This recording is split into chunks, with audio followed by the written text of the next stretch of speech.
We've been waiting days now to find out. The Kentucky Democratic Senate primary, how is it going to shake out?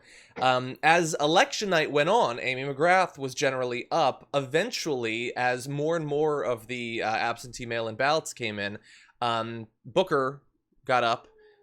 Unfortunately, apparently in the final count, Amy McGrath has defeated her progressive rival, at least according to NBC News, and most people seem to have decided that that is the end result. That sucks. Welcome to the Senate again, Mitch McConnell. Like, there's just no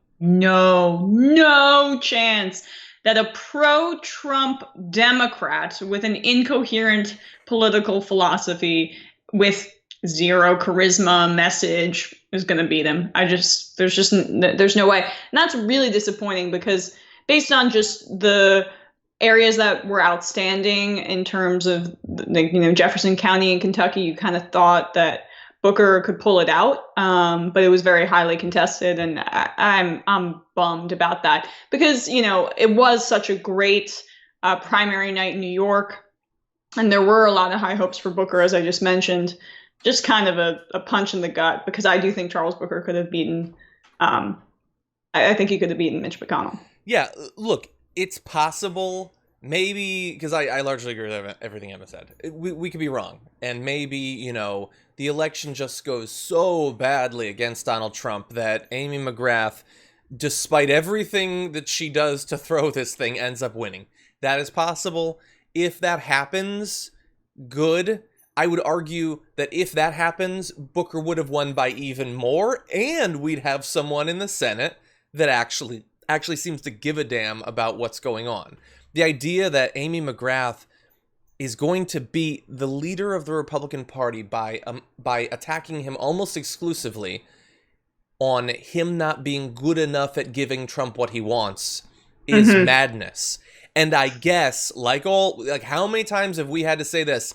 I guess it's better than still having McConnell, of course, especially when the Supreme Court is concerned. But Jesus, how many times do we have to do that? Like, Booker could have been a champion. He could have been a fighter. We could have had a little bit of what we've started to get a little bit used to in the House, in the Senate. Wouldn't that be amazing? And maybe we will in the future, maybe when Rand Paul goes up for re-election, but unfortunately not now. Well, what we're going to see, I think, on the macro level with Joe Biden, who's likely to beat Trump in the fall as of now, fingers crossed, and say McGrath stumbles into victory against Mitch McConnell because Trump has so thoroughly botched the coronavirus pandemic, the response, the economy, the response to civil unrest and civil rights protests throughout the country. I mean, if she stumbles into beating him, it's going to be the establishment. We told you. Yeah. And there's going to be no way that we can prove that Charles Booker would have defeated McConnell by an even wider margin. There's no way for us to prove that Bernie Sanders would have defeated Donald Trump by an even wider margin.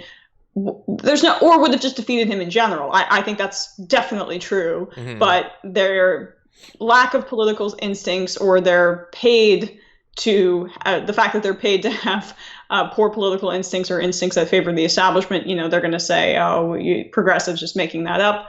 I think we've been right on a lot. And I think, that it speaks for itself, but there's no way to actually prove it, unfortunately.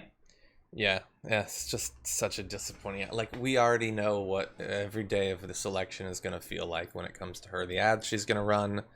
How many times are the centrists going to do this? And look, sometimes they'll win, and sometimes they'll lose, but they have done as little as possible to maximize the chance of winning. And I am so sick of watching it, especially with Mitch McConnell.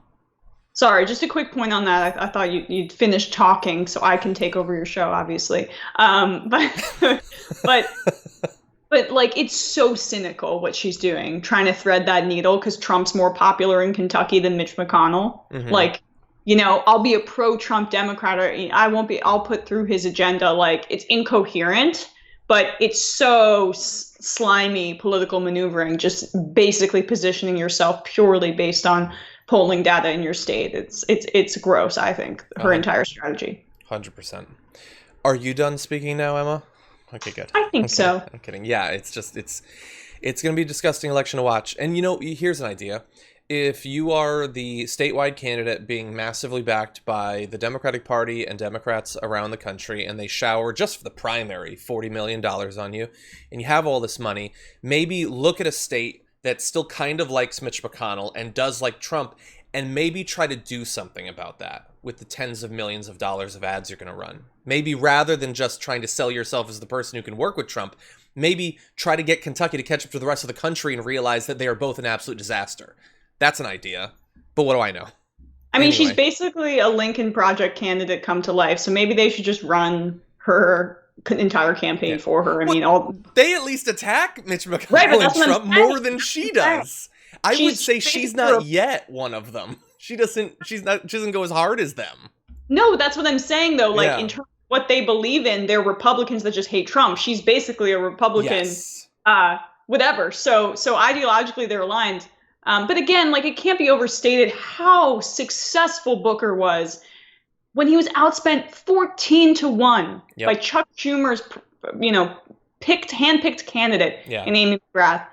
He should be incredibly proud of the campaign he's run. What a powerhouse in Kentucky. Yeah. And someone to watch for years to come, Charles Booker.